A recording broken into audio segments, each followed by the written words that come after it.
Thank you. Thank you, Rich. Welcome again. I feel like I got off on a quick start here. We're blessed today to have several volunteers who make this service happen digitally each Sunday. Let me introduce you to those people this morning. Scott Rose will be our daily word reader. Lynn Beckedahl will deliver the prayer box blessing and lead our affirmations. And Mark Sowold is both our back-end Zoom guru and our slide moderator. And Deanna Reese has once again created our beautiful slides. Special thanks to all of you. And as you already know, we're blessed and thankful this morning to have Rich Miller to share his wonderful music and spiritual consciousness with us. Rich is an accomplished vocalist and keyboard and guitar virtuoso. Thank you so much for being willing to play for us on our Zoom. Thanks, Rich. And we are delighted and grateful to have Reverend Barbara Winter Martin with us again. It's been a while, and we are looking forward to her wisdom and her humor. Reverend Barbara is a longtime Unity Truth student and has a master's degree in transpersonal psychology with a concentration in spiritual practices.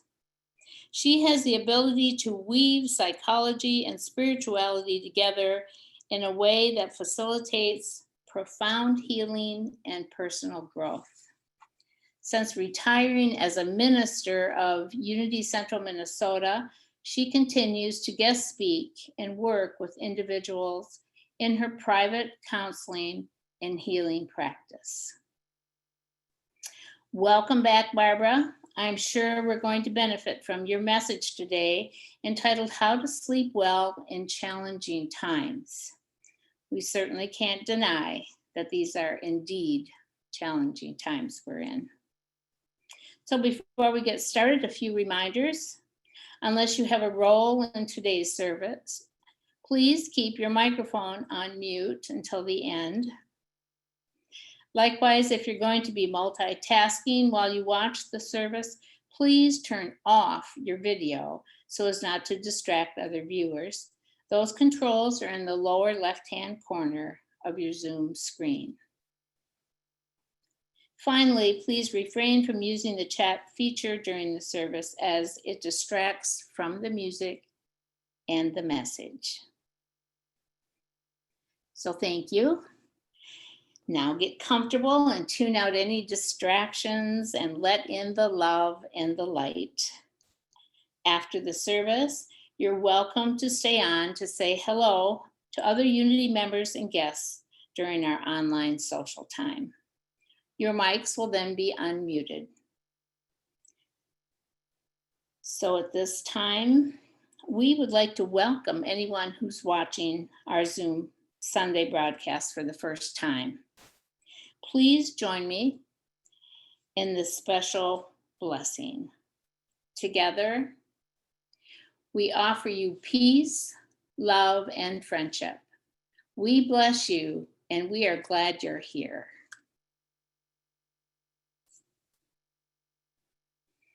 It's now time for the reading of the daily word, followed by the blessing of the prayer box and the reading of our affirmations. We now move deeper into spirit with the reading of the daily word. The word or concept for today is let go, let God. I do what is mine to do and release the rest. Over the years, I have accepted more and more responsibility as I have grown in maturity and experience. I have also grown in wisdom as I am able to discern what is mine to do. I have learned what to take on and what to leave for others. I have also learned not to exhaust myself by taking on too many commitments.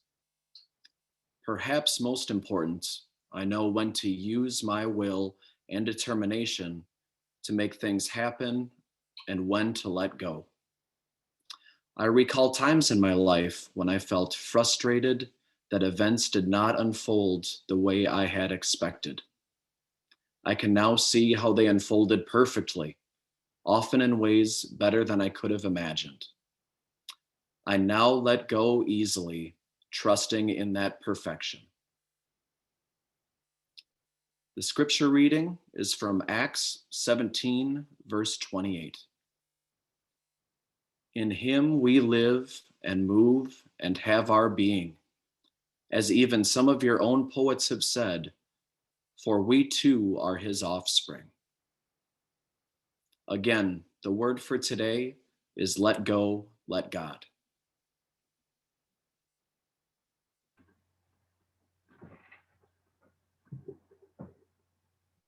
This prayer box holds an infinite number of virtual prayers. So I invite you to silently add your own name and the names of anyone in your heart or on your mind who may need prayer support. These virtual prayers are known and will be addressed by the infinite. We know that the truth behind all appearances of disharmony is the divine and perfect presence of the infinite, which we call God, Spirit, or Source.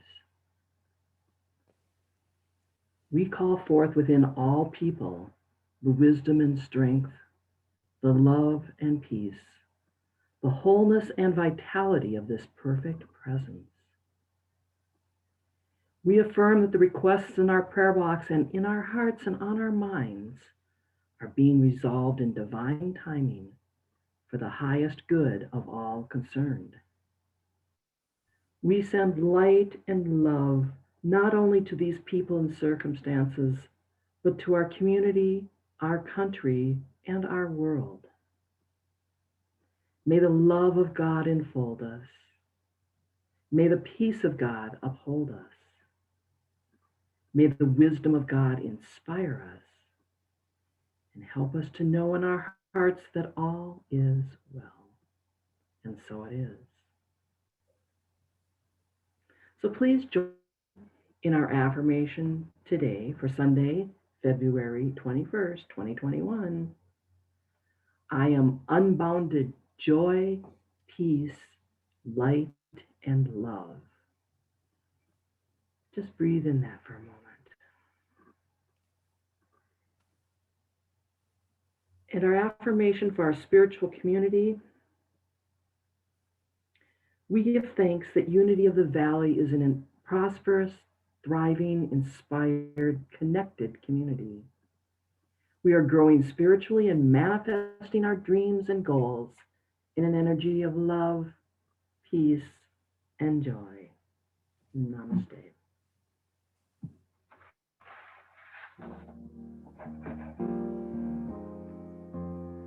Now let's prepare for meditation.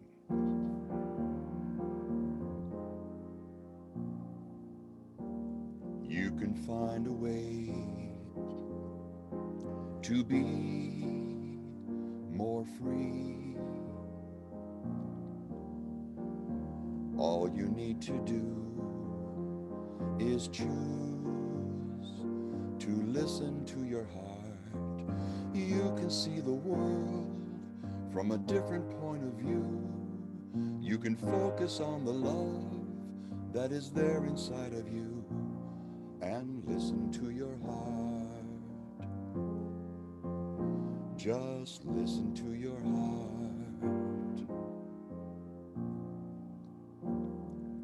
You can find a way to share more love. All you need to do is choose to listen to your heart. You can see the world from a different point of view. You can focus on the love that is there inside of you and listen to your heart. Just listen to your heart. Each single moment brings a brand new opportunity to become more than you had ever thought that you could be. Inside your heart you'll find the power to be free, so that you can see the world from a different point of view. You can focus on the love that is there inside of you, and listen to your heart. Just listen to your heart. Listen to your heart. Just listen to your heart.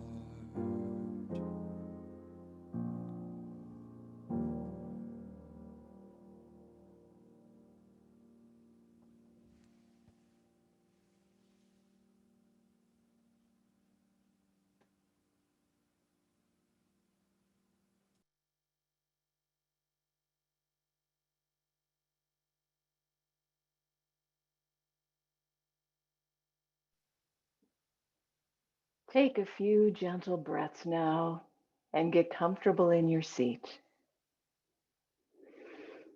And if you haven't done so already, I'm going to invite you to gently close your eyes for just a few moments.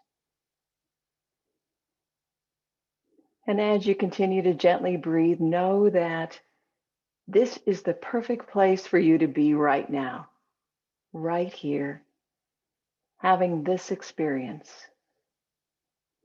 If any thoughts come into your mind which are distracting, you can gently allow them to move by and out. Know that you may choose to follow my words, or you may choose to go elsewhere. Wherever you go will be perfect. And for the next few moments, I want to concentrate on my divine nature. And I smile with the knowing that I am so much more than my human expression, as wonderful as that is. I am part of the all that is, the unchanging one, eternal life. I'm part of that life that preceded my birth and continues beyond my body.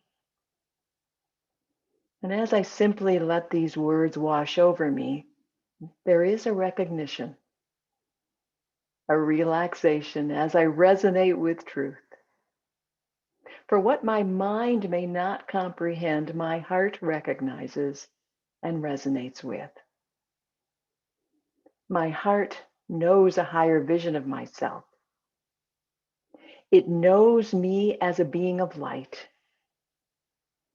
And when I relax and release, I sense and know that I am being guided and directed by an inward knowing that leads me forward,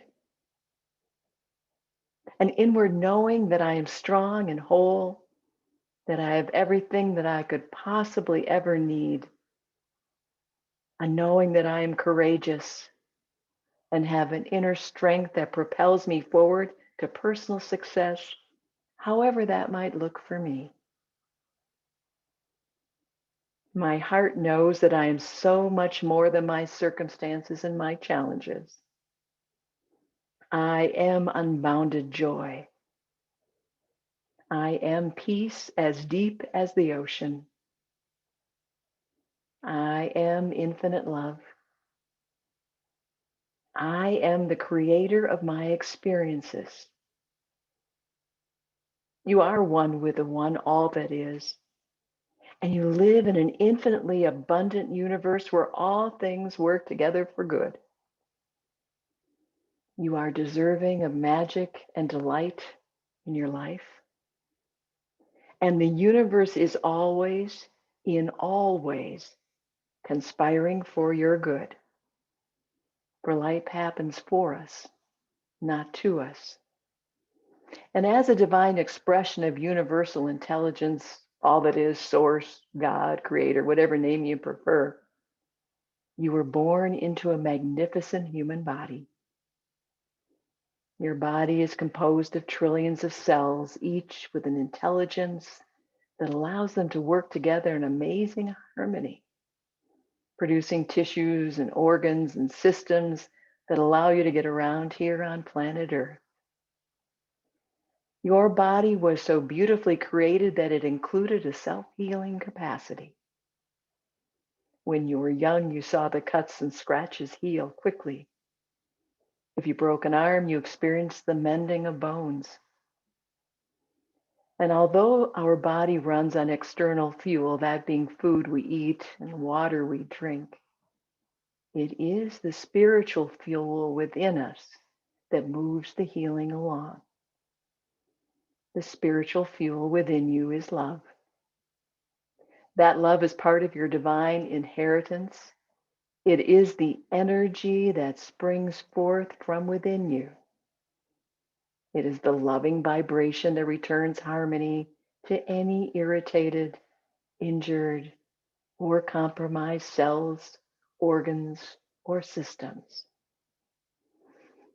Take a moment now and invite your indwelling love to flow.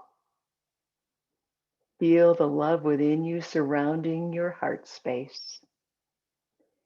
And then see it spreading out throughout your entire body. See it enveloping any painful, irritated, or compromised places. Imagine that loving vibration fueling the healing taking place right now. Your cells and body know how to function perfectly, and their internal intelligence is now free to heal, reproduce, and express their individual purposes in harmony and balance.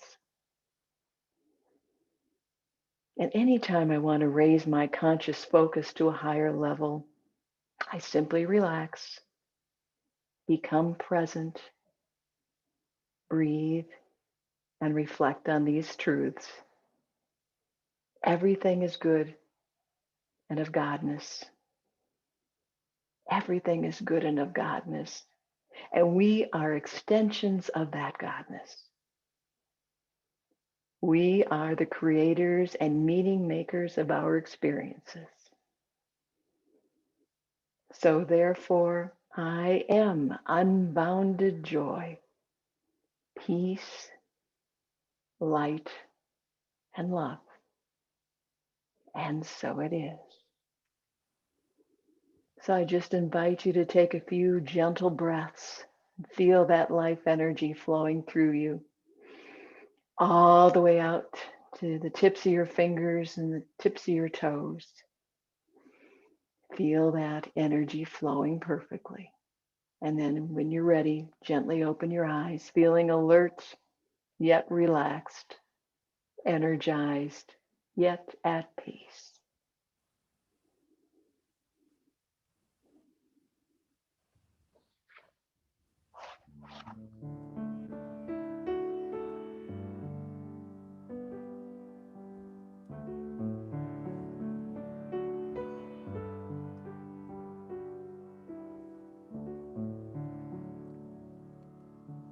With the presence of God in every step we take, isn't this a glorious life?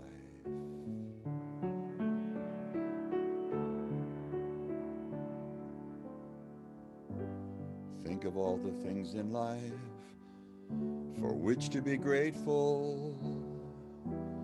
Count up all the gifts you have received in this life. Focus on the joy and love that helps you feel alive. Isn't this a glorious life?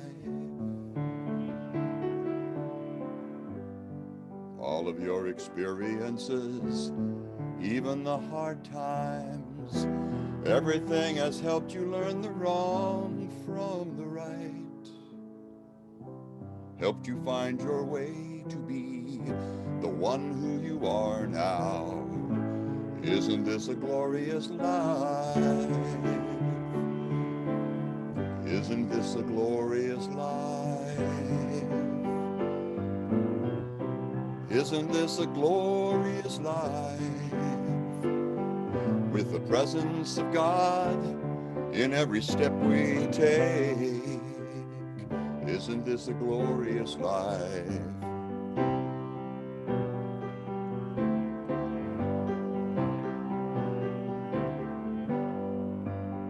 Now, do you recall how it was before you discovered you had the free will to choose to follow the light? Always with God's guidance and protection to help you.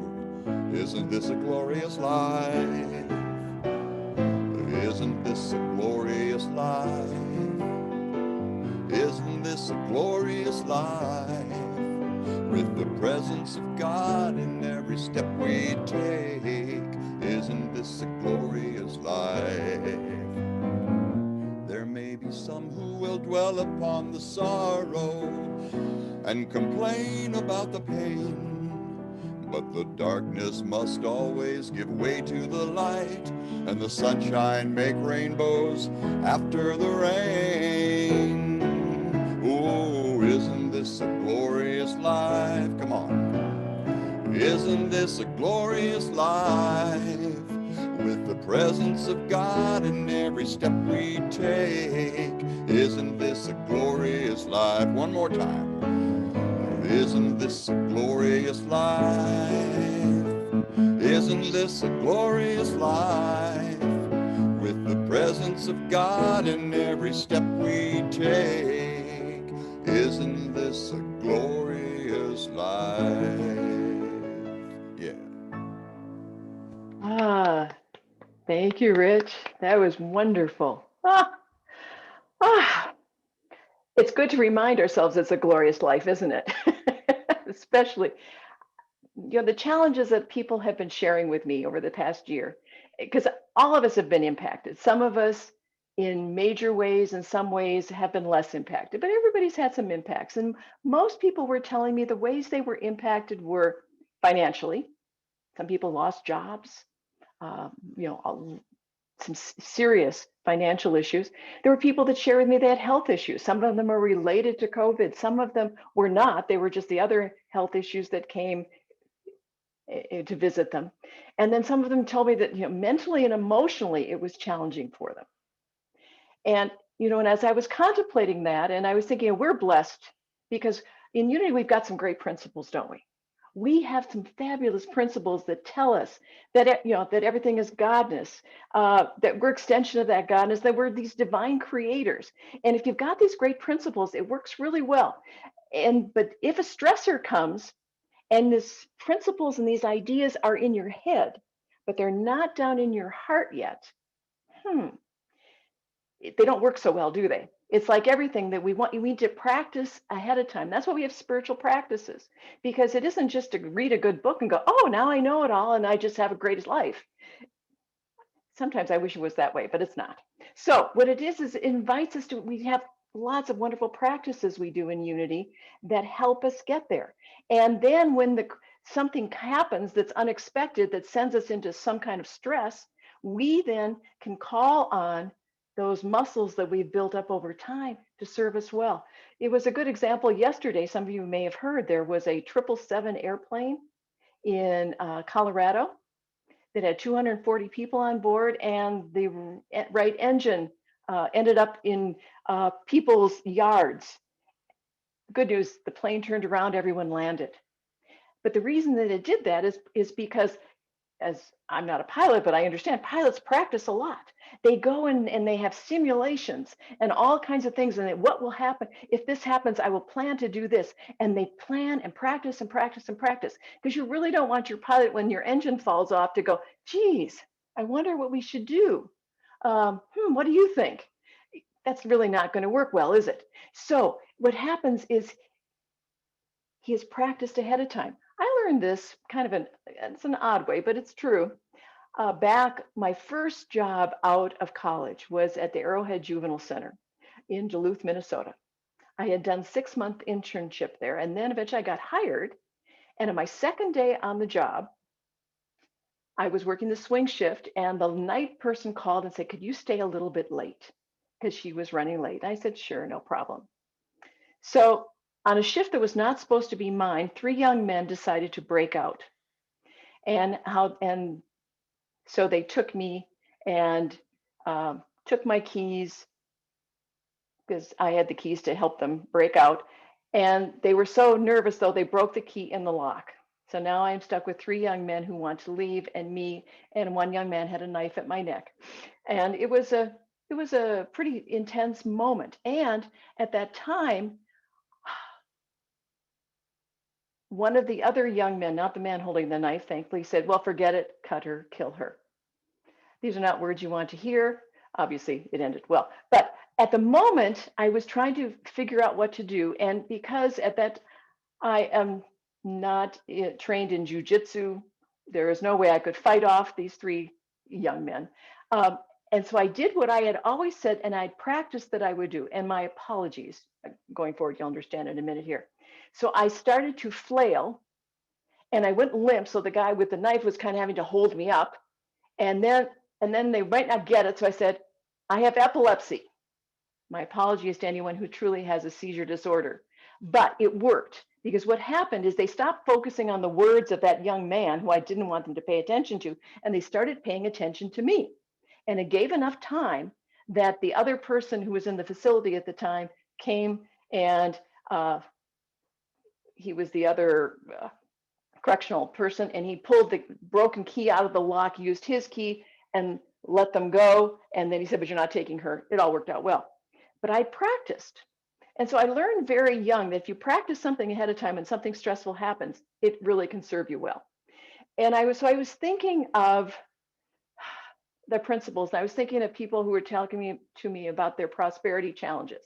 And it is true. I don't believe that if someone's mortgage, they're in foreclosure, or they've just lost their job, it may not be the best thing to say, well, you should take a prosperity class and start tithing. They might not look at you kindly in that moment, even though those are the things that will help build up the muscles, so you will know who your source is and you will not lose your mind temporarily. Those things will help, but it helps if you've done that ahead of time. And I was thinking about, as you mentioned, I was a minister at a church for a long time, and we made sure that we had those muscles well trained. And so everyone on our board had always taken a prosperity class or classes, and had to be demonstrating that, because it was so important that they have those principles strongly when things were challenging, because we worked without a net. We didn't have a savings account or anything like that. And it served us well. Bought a building. Then it came time when we had to get our own financing. And people were, so what the board did is they picked the people who had wonderful prosperity consciousness and put them on this committee, the mortgage procurement committee. I think it had a more uplifting name than that, but I can't remember now. And so they put these people who had these great prosperity ideas, put them on the committee, and they came up with a brilliant idea, which was, let us, instead of, oh, I wonder who's willing to give us a loan, they thought, we will send invitations out to banks and invite them to bid to be our mortgage holder. I like that, huh? And they did that. And we got 3 banks that came and bid to be our mortgage holder. And it was from that prosperity consciousness that it worked beautifully. Never did they say anything like, what can we afford? Which I appreciated. Because of course, when we go to what can I afford, I immediately go into the lack thinking of the culture, which is, there's an economic system there that's fixed and closed. And I had the benefit, I think, growing up, and although I didn't consider it a benefit at the time, is I lived pretty much without a net either. And that means that, most of my life, I did not have a savings account. Now, what that required me to do was to not get comfortable and think of my bank balance or my stock portfolio as my source. And because instead I had to go ahead and think of spirit as my source, which really helps a lot, doesn't it? And plus, those other things are tentative, and they could go away. But when you get clear of the spirit's your source, you don't have to have any concerns. It makes it so much easier. So I had an advantage there. I had a lot. I had an interesting early life, which I now am really grateful for because it gave me lots of opportunities to practice so that when difficult things happened, I had some muscles built up. I had narcolepsy when I was diagnosed when I was in high school. Now, for those of you that aren't familiar with narcolepsy, it's a sleeping disease. It means, and I also had cataplexy. So narcolepsy is where, well, I should say it's more common in men and dogs, men, dogs, and me. And it means that when you are very excited, you fall asleep. For example, I was playing Rich, you would like this. I was playing the guitar mass up in Winnipeg, Canada. All of a sudden dropped my guitar, and because I had cataplexy, I just went over right in the middle of my song. Fell asleep. And so I had this quite intensely. Now, how they used to treat this back in the olden days is they gave you massive doses of amphetamines. That will cause other problems, but that's a whole other talk. But anyhow, I've had this now for over a decade, and in times going forward, I moved to Texas. I moved back to the Twin Cities. And at that time, then now my drugs were on the restricted drug list. So I had to go to a new neurologist to get my prescription refilled. But when I moved back to Minneapolis, I started going to New Thought and Unity churches. So I'd been hearing things about healing. They've been coming in, and I've been, well, that's kind of good. I like that. And so I went to my neurologist, fell asleep in the waiting room, laid down across all the chairs, which is, if you want to get in early to a doctor's appointment and you don't want to wait, lay down across the chairs. They put you in right away. Just try to, helpful hints, try to help you out. Okay, so anyways, I went into the doctor's office and he said to me, I said, well, hi, my name is Barbara and I have narcolepsy. And he said, well, I don't know that you have narcolepsy. And what he meant, I think, is, I don't know you have narcolepsy. You could be a drug-seeking hippie. This was a long time ago. But what I heard him say in my mind was, you don't have to have narcolepsy. And I walked out of that doctor's office and I did not have narcolepsy anymore. I stopped taking, I did not go through any withdrawals, and even though I immediately stopped taking the meds. I almost killed myself on the way home because I was driving. Yes, back then they'd let you drive. They wouldn't do that now, I know. But I was driving and I almost drove into a tree because my mind was so clear and focused. I went, oh, look at that beautiful tree. And I almost drove right into it. So then I caught on that I had to, okay, pay attention. I had instantaneous healing. I knew it wasn't because I was extremely holy. It wasn't because I was doing any spiritual practices big time, other than I was open to this idea that you don't have to have something permanently, because I'd been hearing that on Sundays. So that set me up for further in my life. When I have been given diagnoses, I don't take them on. It's in the moment, but it's temporary. I always think of it as being very temporary. It was helpful. I met my first husband at a Unity church, and he was volunteering there because he had been given a diagnosis, one of those where they say, quit your job, get your papers in order because you've only got a few weeks, maybe a month or two. Okay. He made his transition 2+ decades later, not from what he was diagnosed with. Okay. So we both had this understanding of healing potential. And so you don't necessarily have to have something happen to you personally, but pay attention to those around you, because there's lots of people who've got lots of stories. And if you've been on the planet for any length of time, you probably got your own. But it starts happening that we get these stories that we realize that, healing is our naturalness. Now, I call my current husband, my current husband, Stephen, when I met him, I would drive him to choir practice. I was the choir director. Now, the reason I drove him to choir practice is because he had an incident where he woke up deaf and blind. And his hearing came back, his sight came back minimally, where he couldn't drive and children were not safe because he'd walk right over them. He couldn't see them. He could not see well.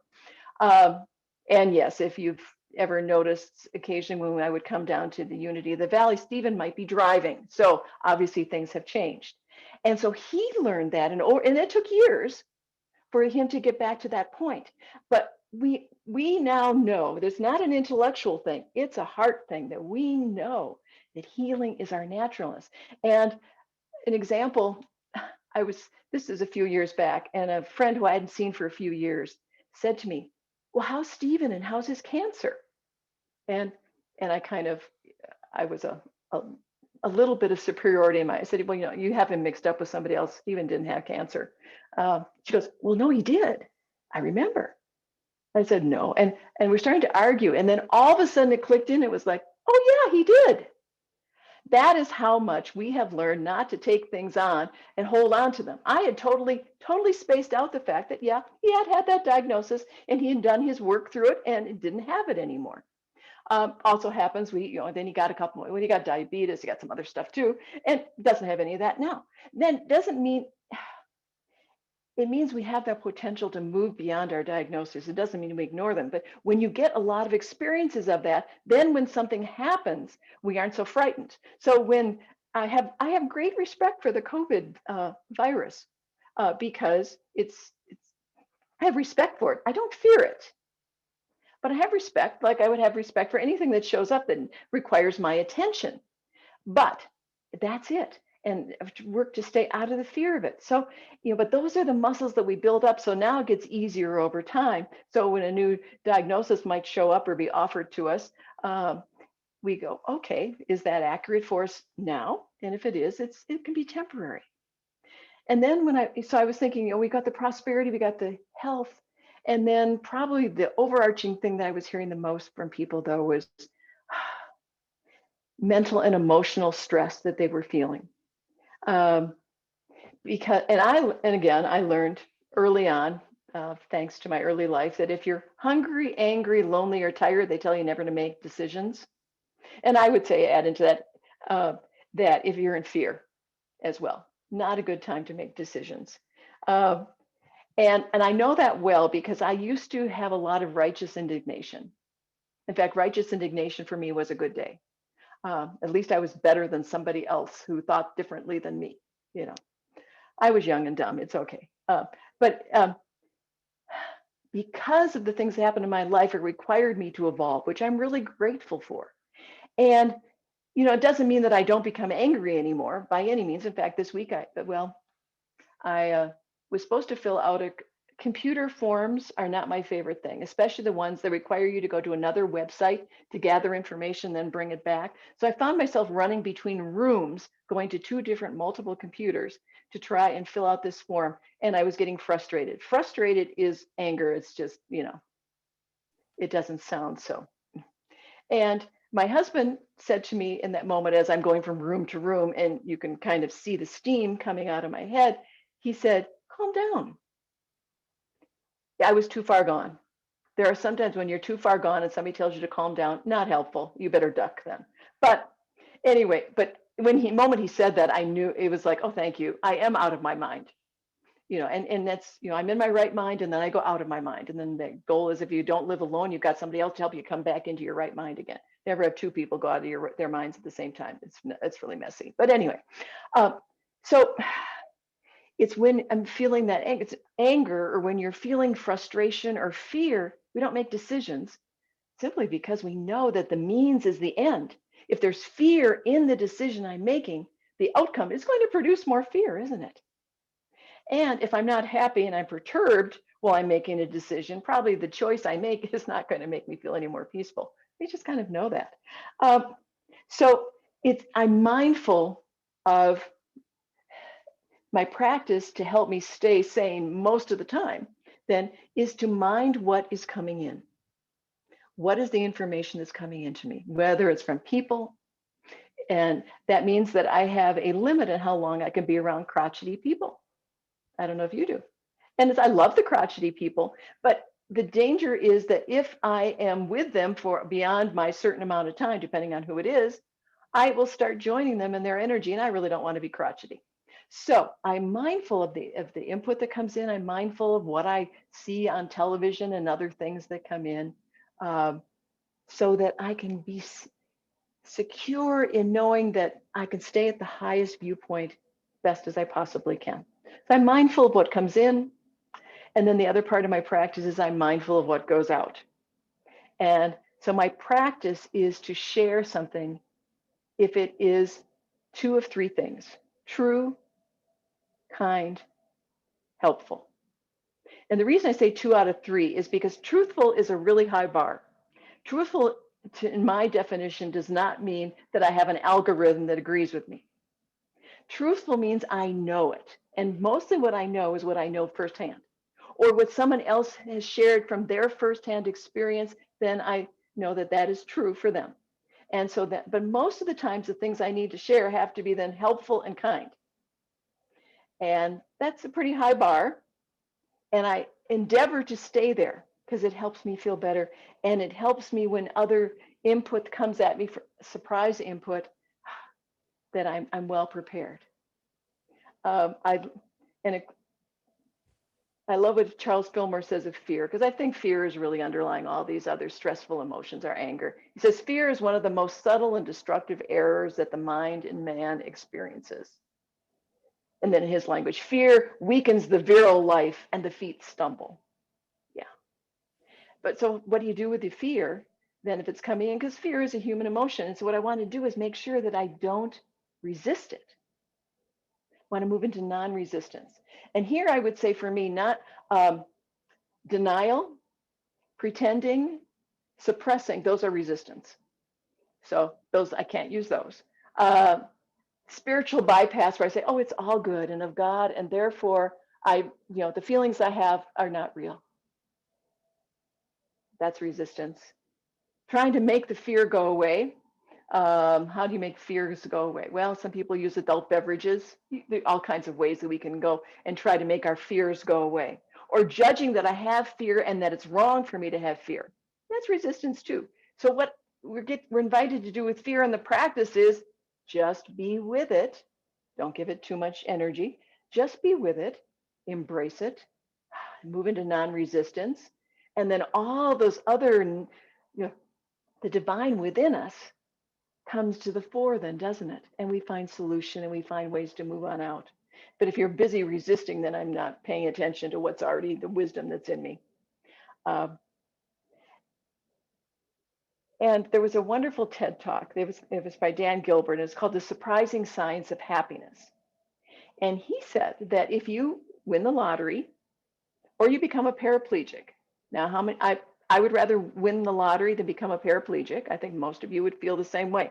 But he said that 1 year down the road, those two individuals are equally happy because it's a choice, isn't it? And we really think that it makes a big difference. We think that if you lose a job, gain a job, get a promotion, find a partner, whatever it might be, that those things will bring us more happiness. They don't.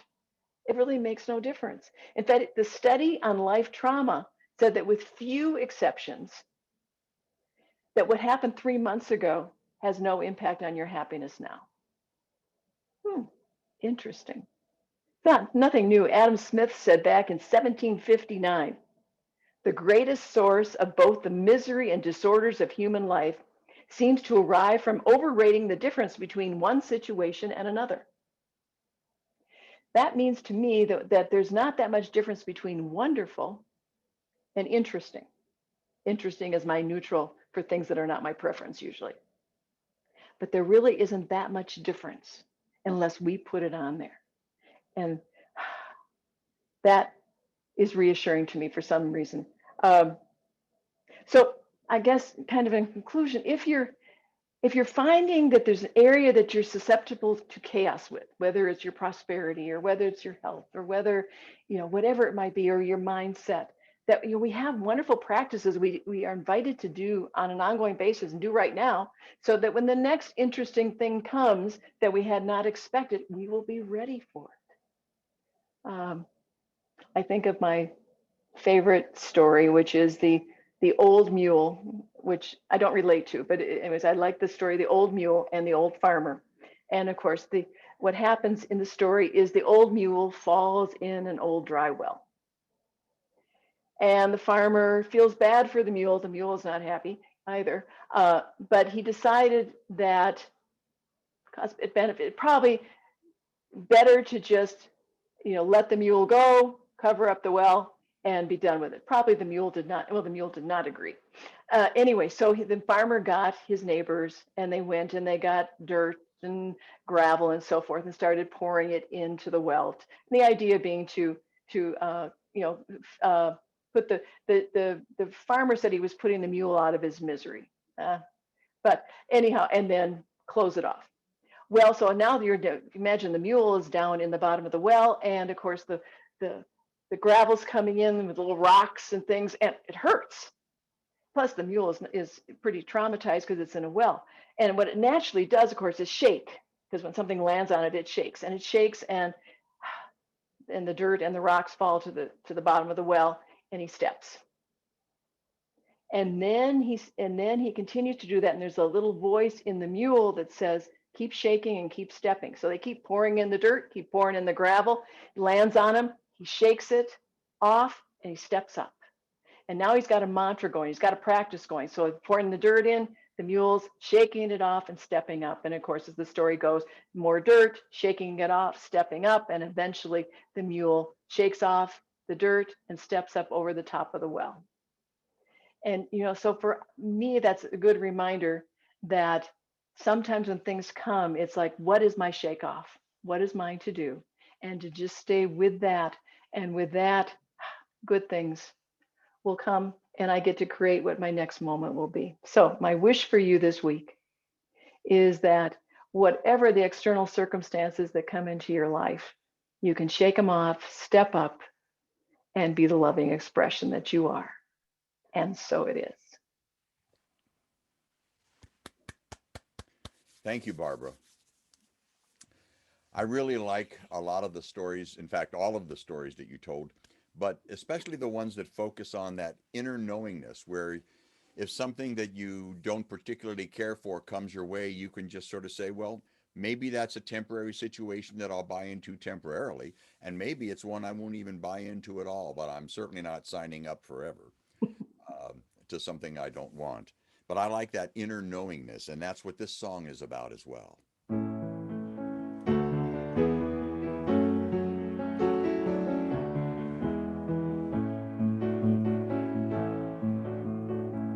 When I feel the presence of God in my life, my heart dances with joy and laughter. When I feel the presence of love in my heart, I know God is here with me. When I feel the presence of God in my life, my heart soars on the wings of spirit. When I feel the presence of love in my heart, I know God is here with me. Now, corner to corner, I traveled this world, answers I wanted to find. When I found God's love was inside my heart, it lifted away all the doubts in my mind.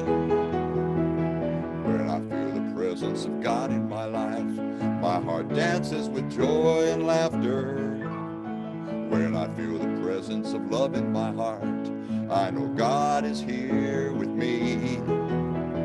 When I feel the presence of God in my life, my heart soars on the wings of spirit.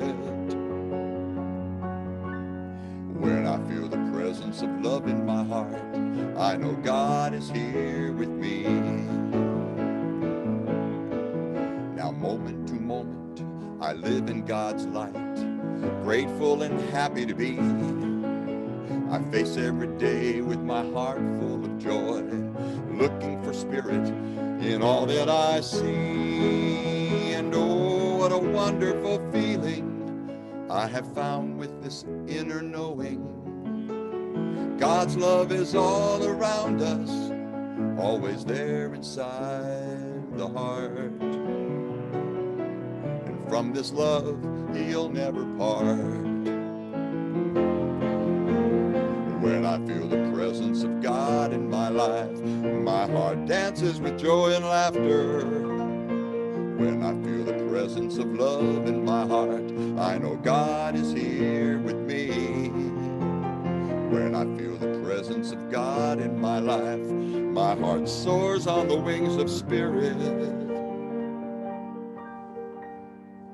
When I feel the presence presence of love in my heart. I know God is here with me. I know God is here with you and me. God is here with you and me.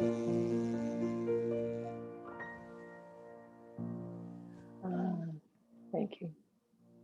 Thank you.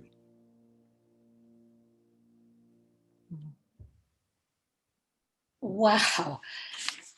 Rich, your music is always warm, touching, and personal.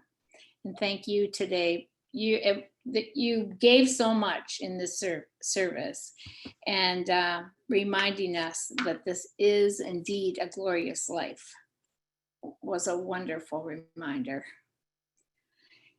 So thank you.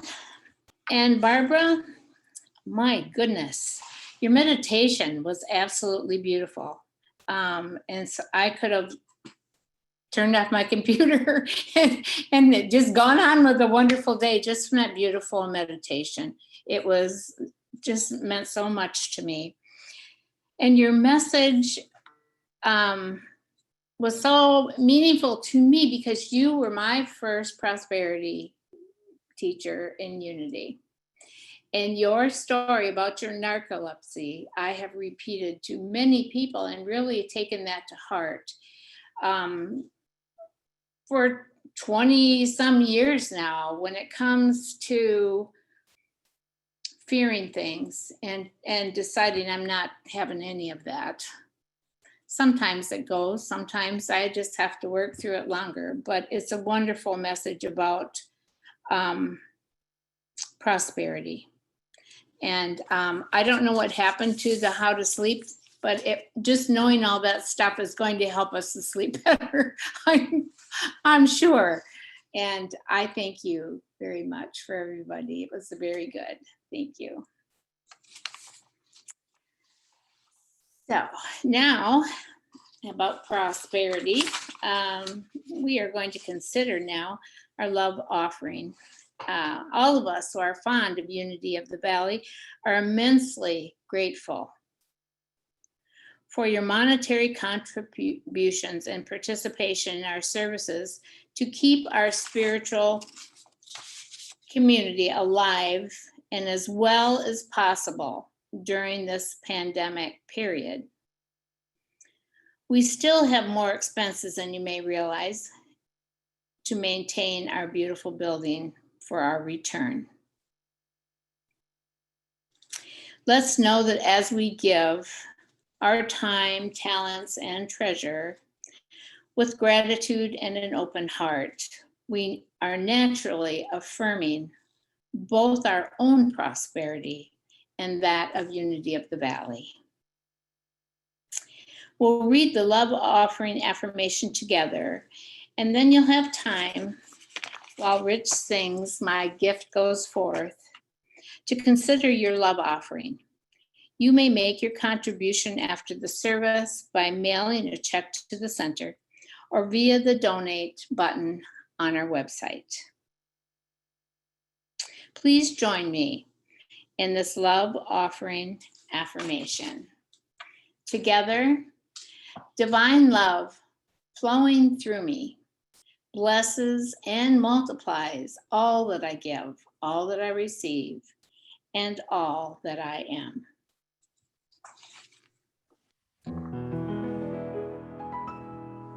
My gift goes forth on the wings of love, and it lands where it can. Heal and bless, it returns to me, multiplied 1,000-fold, as the universe says yes, yes, as the universe says yes.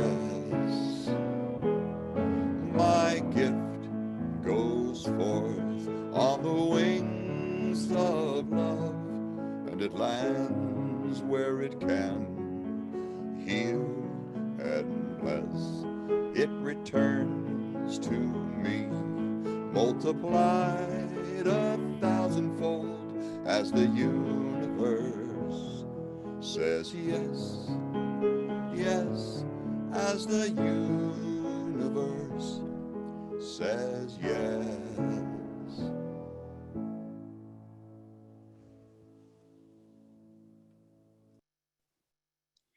Now I invite everyone to join me in blessing all contributions and good of any kind so generously given to support Unity of the Valley this week. Together, we affirm that God is our source and we are the channels. We bless these gifts given in love that serve our spiritual family and flow out into our community and beyond. We are prosperous and blessed with abundant good. Thank you, Mother, Father, God.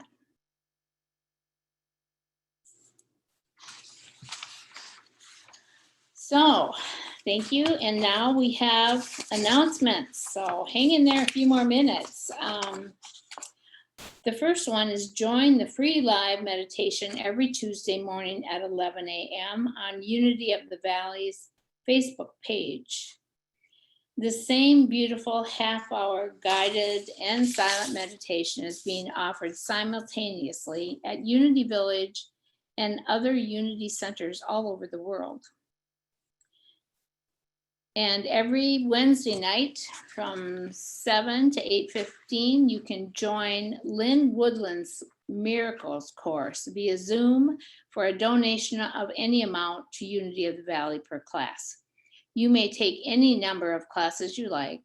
A donate button is on our website, and the Zoom link for classes is under the classes tab and also in the weekly buzz. Also, this month, Catherine Belisle's monthly max meditation of guided and silent meditation plus visualization is tomorrow, Monday night, February 22nd from 7 to 8 p.m. The love offering is $10 while we're meeting online, and it goes to our center. Thank you, Catherine. Next Sunday, February 28th, Nuri Hasumani returns with a message on the mystery of manifesting. Referencing ancient spiritual wisdom and quantum physics illustrated with some good stories. The incomparable Rachel Holder Henning also joins us for that service as our musician. That's always a good treat. Last, but of great importance, on Sunday, February 28th, after the service at noon, to give you a break in between, we are having our annual meeting via Zoom. If you are on our email list, you should have gotten a notice about this along with an update from our board president, Catherine Belisle. We have important questions to consider regarding our center that go beyond when we will open. And we need your input. Unless we get board candidates before then or someone is nominated at the time and accepts, we'll have no official voting. Both members and interested non-members are invited and encouraged to attend. If you want to provide input on the future of our center, please join us for this very important meeting. We won't have a social time that Sunday to give everyone an hour's break between the service and the meeting. You'll receive a Zoom link for the meeting along with your link for the service. We really hope to see you then. And lastly, if you don't receive the weekly buzz and would like to, you can opt in on our website, unityofthevalley.mn.org, or email us at info@unityofthevalley.mn.org. The MN's kind of important because you could be talking to someone in Oregon if you if you don't add that.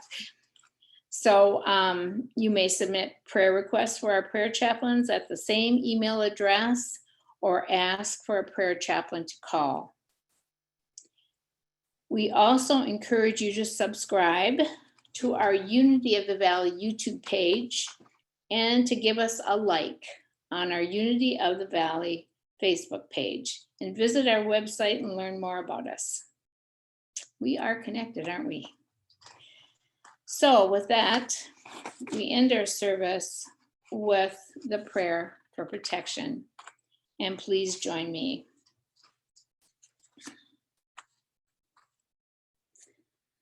The light of God surrounds me. I am that light.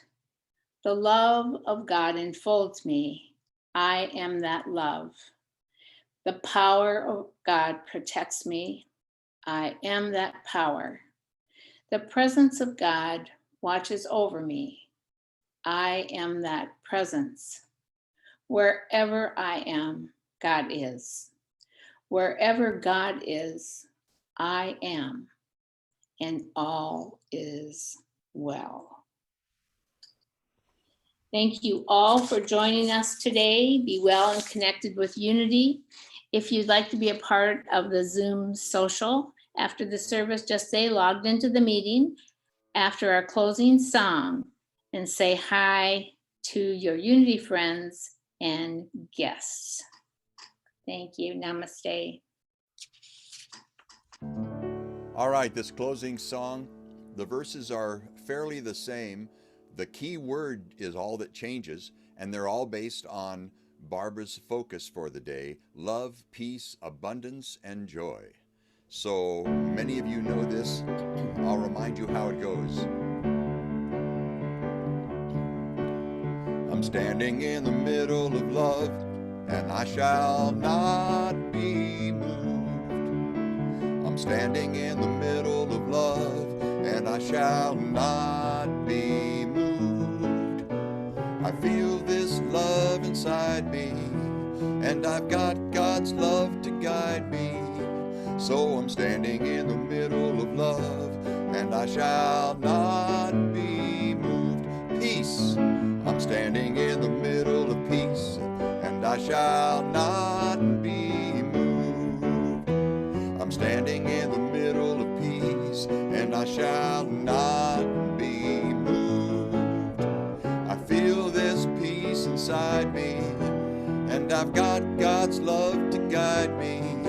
So I'm standing in the middle of peace, and I shall not be moved. Abundance.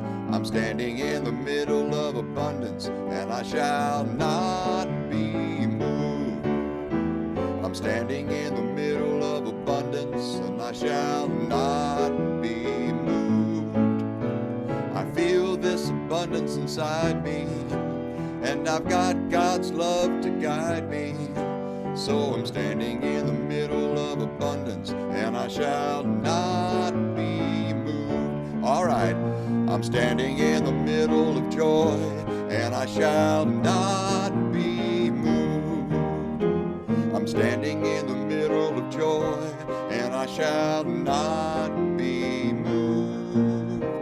I feel this joy inside me, and I've got God's love to guide me.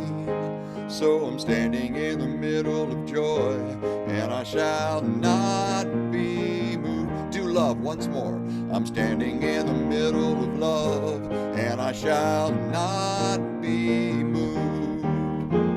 I'm standing in the middle of love, and I shall not be moved. I feel this love inside me, and I've got God's love to guide me. So I'm standing in the middle of love, and I shall not be moved. Have a blessed day.